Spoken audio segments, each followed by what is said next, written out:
Here are Brandon Guyton and Charles Davis. Thank you very much, Larry. We are here on a beautiful afternoon for football. Coming up, we've got a good matchup on tap between the Atlanta Falcons and the New England Patriots.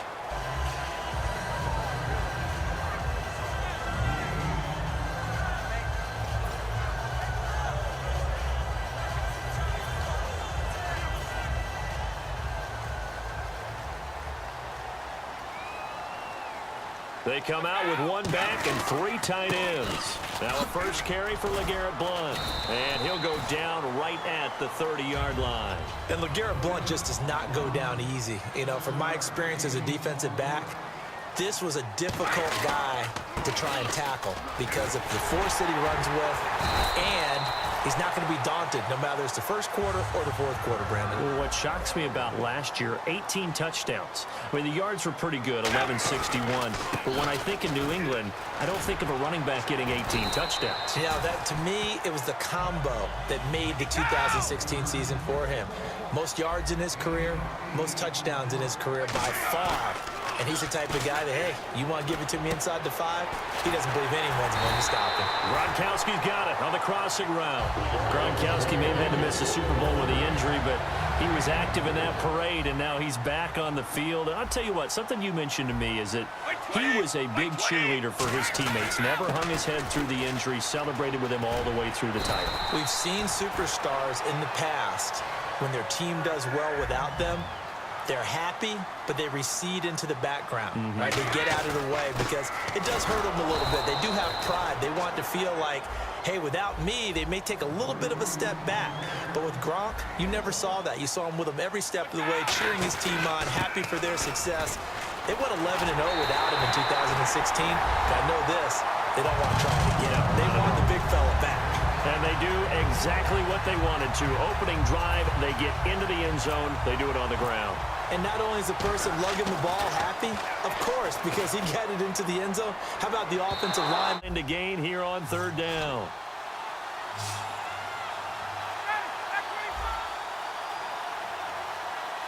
Time running out here on the play clock. On third down, Ryan. Finding Gabriel complete. And he is into the end zone for a Falcon touchdown. Taylor Gabriel, 27 yards. And the Falcons are an extra point away from moving out in front. And it's no good. He missed it. And the game remains tied. Oh, boy. So we're right back where we started. All even as the kick's away.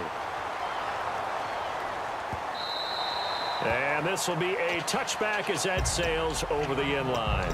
Okay, partners, New England comes out here to take the field on offense. This is such an interesting story, how they've been able to do it year after year after year.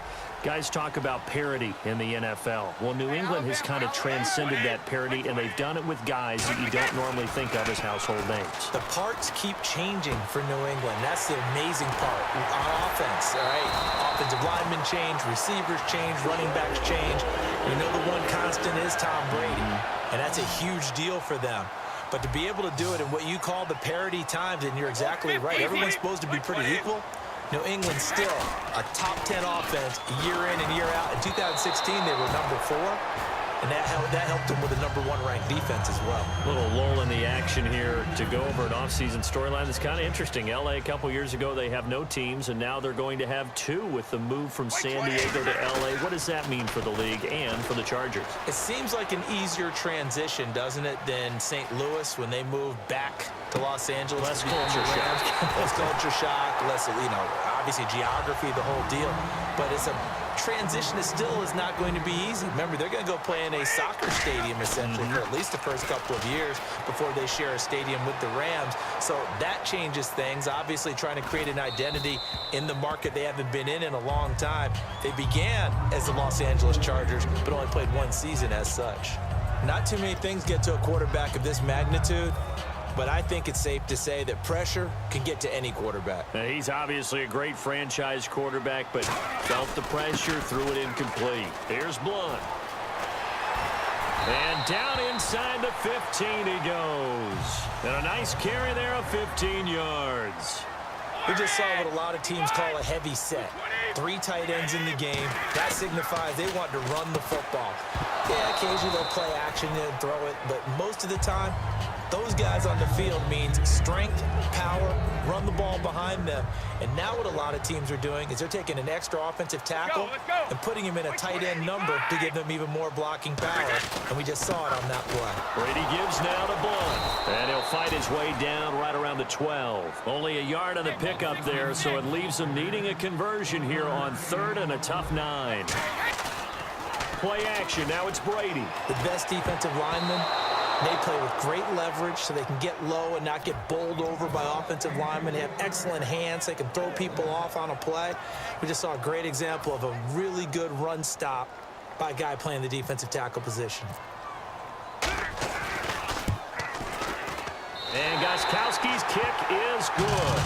And they take the lead here as it's now 9-6. So the scoring drive encompasses 9 plays, but the net gain, 3 points. And you're going to have drives like that in this league. Sometimes you just got to take the 3 and move on. Always better than nothing. Second quarter onside kick there that failed. Is that something that maybe they had dialed up before this game started? It feels like it, doesn't it? That they thought they had the right situation, you know, and the right approach in going after it. Also may signal that they feel like they have the superior team, that they can try these sorts of things and it won't come back and hurt them later.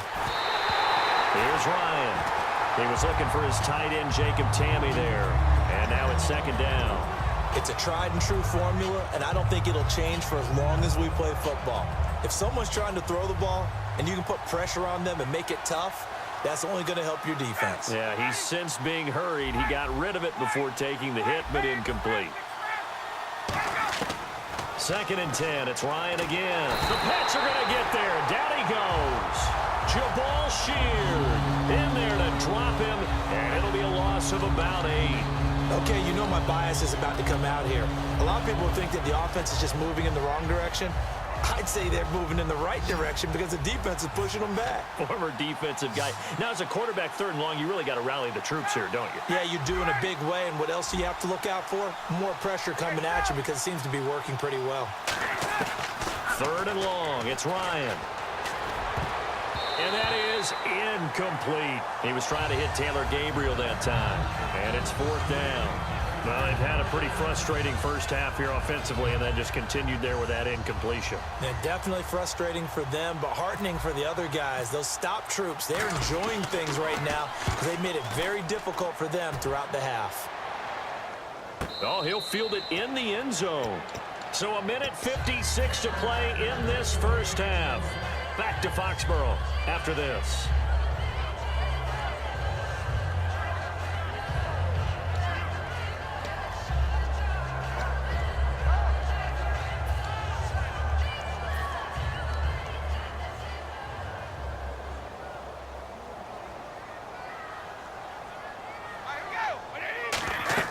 Brady now on 1st down. And this is incomplete. CD, wanted to get your thoughts just on the landscape of the offseason for each of these teams. Super Bowl in the rearview mirror, but so much going on. People look at the draft a lot, but there's a lot more that goes into the offseason for these front offices, is there not? It certainly is, and then even before we get to the draft, you start with the combine, you know, that's held in Indianapolis every year, and you have about 350 of the top prospects coming together to get their physicals and interviews and on-field performance, and all that'll get evaluated along with their game tape. And then you've got the free agents, all right? That starts, I believe, in early March, where now the free agents can start moving around to different teams. So your team's starting to take a little bit of shape there, free agency, because then the draft's coming up. You're trying to put your team together with new draft picks, have everyone start to move in one direction. And then you have the OTAs and mini camps. We get to see them on the field for the first time. And we start to get a better idea of how these teams are going to look when the fall begins. They're going to hurry back to the line now. Now a play fake here on 1st down. Sideline throw, it's complete. And a nice job there of keeping the toes in bounds. If you're running out route, it's likely you're going to end up near the sideline. And what did we just see there? Toe tap. You got it. The benefits of practice. Toe tapping, foot dragging, picking it up, and making sure it was a catch.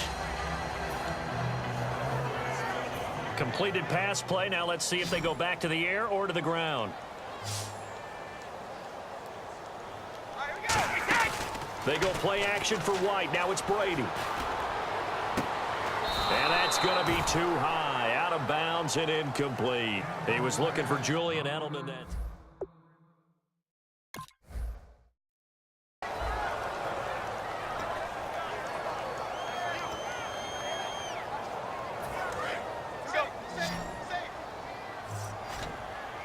They brought in an extra defensive back here, so probably not expecting a run on 3rd and 3. A good call. And he will find his man. That's Hogan, complete. And he'll get this one down near the 20-yard line. Give him 35 yards there on the 3rd down conversion. And they're going to hurry back to the line now. They'll run it here. This is James White. And he'll take this inside the 20 and down to the 18. And give him 4 yards there. It'll be 2nd and 6. We always like to talk about defense in terms of levels. First-level defensive line, second-level linebackers, third-level defensive backs. On that run, that was what we call a first-level run, and it was stopped by a second-level player. So nothing there. I don't know that that's all in the back, though. You got to look at blocking there, don't you? I would agree with that totally. Caught by Amendola. Patriot touchdown. Danny Amendola from 17 yards out, and the Patriots add on to their lead. And that'll give them a 2-score lead here, but I'm looking at on as the field goal unit. He hit his first one, this from 44 yards out now. And the 10-year vet knocks it through the goalpost. First half in the books. You're watching the NFL on EA Sports. And we welcome you back now. Alongside Charles Davis, I'm Brandon Gaudin, getting set for quarter number 3 here. Both teams appear ready for the fight ahead, and we resume action here in quarter number 3. And a fair catch signaled for and taken successfully. Atlanta now coming out on the field. They have the ball here for the inaugural drive of the second half. Pretty big deficit, though. We'll see what adjustments were made in that locker room. And I never want to make something more important than it actually is, right? I don't want to create more hype than what is there. But this is I'm doing it, though. This is a really important drive. And we often talk about teams scripting plays to start a game. A lot of them script to start the second half, too. And they're scripting something that they expect to get them into the end zone and back into this game. We'll see if that script is a good one for them. Freeman again, a first down carry. And he's going to be stopped up quickly here. Just a yard up to the 39. And that's exactly what you want on a first down run. Pick up 5 yards, bring up 2nd and 5. The defensive line, though, they've got to figure out a way to out-leverage the guys up front because the offensive line is winning at the point of attack. So following the penalty, now 1st and 5.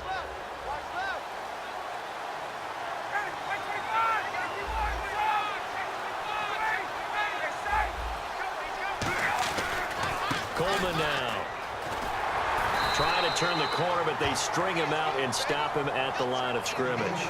Just a yard on the pickup there. It'll be 2nd and 4. Well, I think we know by now that every run is not going to be broken and get all the way to the end zone. But these short ones still have their value. You can still set up your play action and throw the football.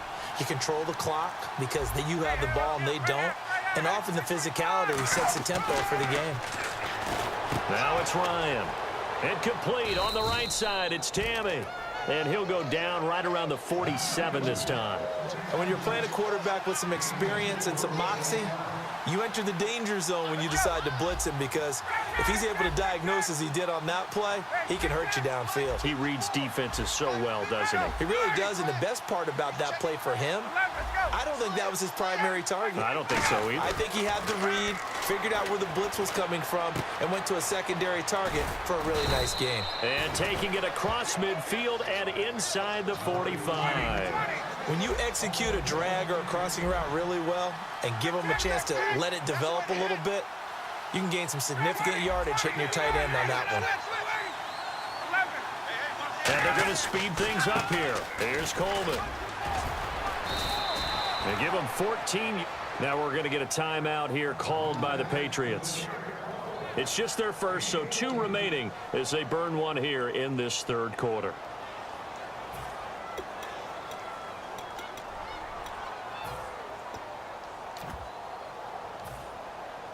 So the offense has it 1st and 10. Here comes the D swarming to the line. They go play action here on first down. He'll buy some time right. He's going to, and that is caught. Touchdown, Falcons. Aldrick Robinson, 28 yards. And the Falcons have cut it to within a score. And, partner, they found a gap there on the post pattern, and it was in the middle third of the field. And that's really difficult to do because ordinarily the safeties are back there to prevent that happening. But they found the opening and exploited it. Now after the touchdown, it's Bosher to kick it away. This fielded a few yards into the end zone. They'll bring it back to just about the 25, call it the 24-yard line. And after that play, we've got a man down, a member of the linebacking corps. And the medical staff will attend to it.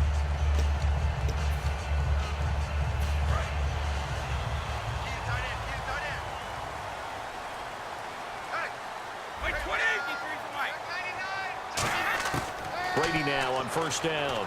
He's going to wind up and air it out. Into double coverage, and it's intercepted. A great read, and it's picked off. And his crew will take over at their own 45-yard line. Atlanta now coming out on the field. And they're hoping to capture some of that magic they had last time out when they were able to put together a scoring drive. But they're still down here, Charles. Not the major concern, though, because of what you talked about. They scored the last time out. They feel good about themselves. They feel like their game plan is now in effect. They know how to attack and what plays they want to put together. But they've got to keep it moving in the right direction because, as you did note, they are down on the scoreboard. After the interception, here's Ryan. Getting it out left side to Sanu. A loss of a full 3 yards, and now it's second down. And now it looks like they're going to be in the hurry-up. Now that was well defended, and as a cornerback, what you're taught when you see a wide receiver screen, either you get underneath the play before the blocking forms, or you're going to have to fight your way through it by getting through some blocking. That was a really nice play there. And he's certainly not a guy that drops that football very often. Indeed, because that's a bit of a surprise. I know he's in the middle of some traffic, and people, bodies all around him, but he usually has the focus to haul that one in. The defense in an enviable position here. The offense needs 13 yards. It's third down.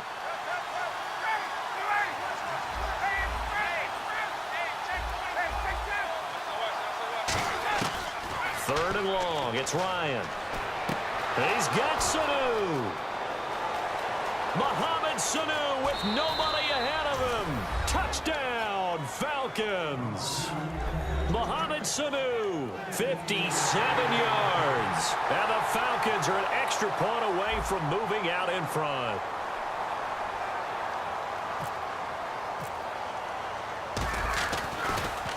And oh, it's blocked. It's picked up, a live ball here, remember. There he goes left side. He's at the 50, 30, the 20, 10, 5, and all the way into the... Continues right there, even with this lead, confident to throw the pass and have the reception made. There's no doubt who the leader of their... And he'll take... Brady again here on 2nd and 10. Got a man, and he hits him in stride. And he's in. Touchdown, Patriots. Danny Amendola, his second touchdown of the afternoon. And the Patriots add 6 to their lead. Gostkowski now, after the touchdown, he'll send this one away.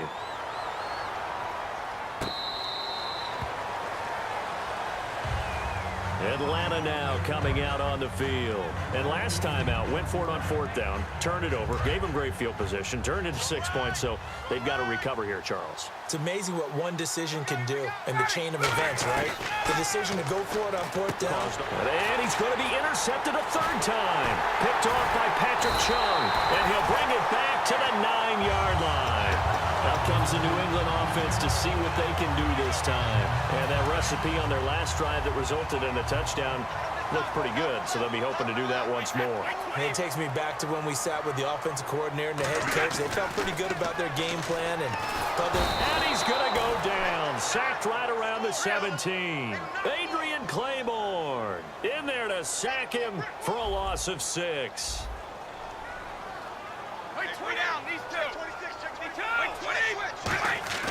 Now Brady throwing on second down. Stepping up, he's going to keep it. And he slides to avoid the hit. 7 yards on the play. And that's going to bring up an interesting 3rd and goal. Time for a break. We'll come back and wrap up garbage time after this.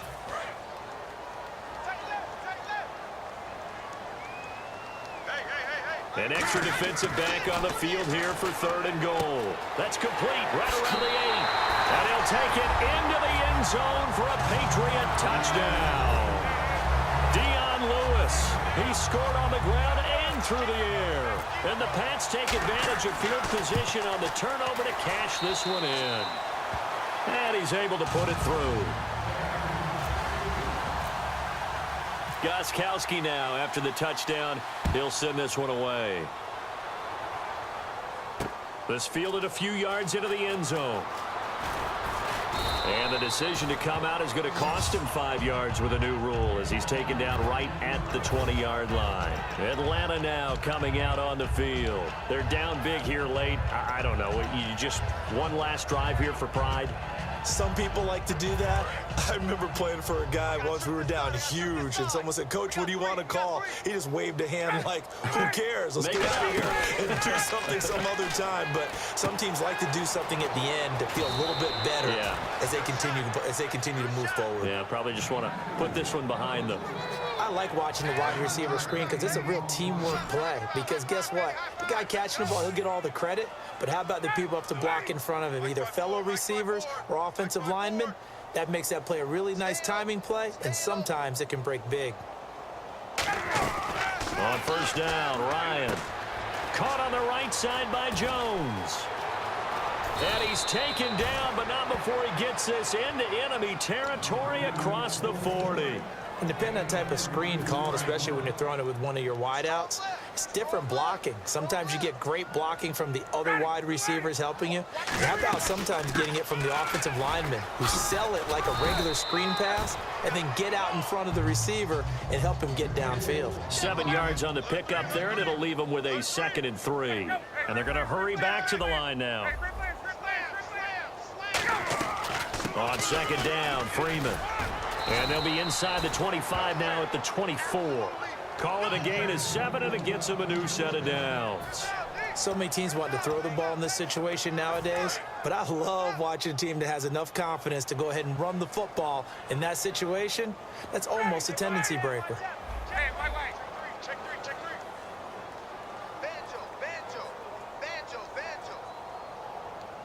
And the D looking like they may blitz. They'll throw on first down with Ryan. Oh, you can't teach that. He was trying to hit Taylor Gabriel that time. And it's second down. Looked like they had an opportunity for a big play across the middle, but he didn't have the concentration or the focus necessary and dropped it before he could haul it in. 2nd and 10. It's Ryan again. On the screen, this is Coleman. And he'll be brought down inside the 20 at the 19. Now whistles come in. We're going to get a timeout here by the offense. It's just their first. They've got 2 more to use here in the final stages. Halfback sent in motion.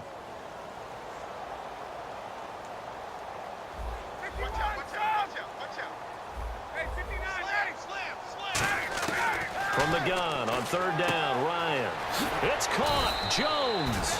And he has the first down before he's tackled at the 5.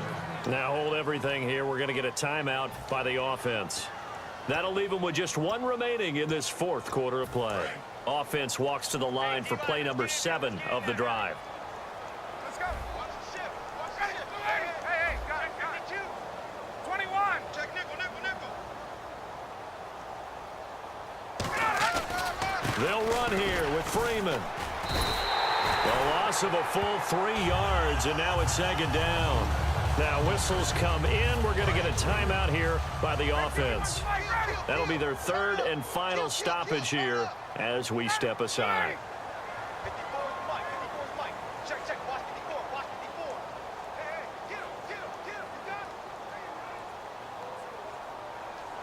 And here now it's 2nd and goal, ball on the 7-yard line.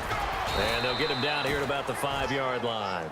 And give him 2 yards officially, and now it'll be 3rd and goal. And they're going to speed things up here. They'll try and run. Freeman. And he'll take this for a short gain on what will prove to be the final play.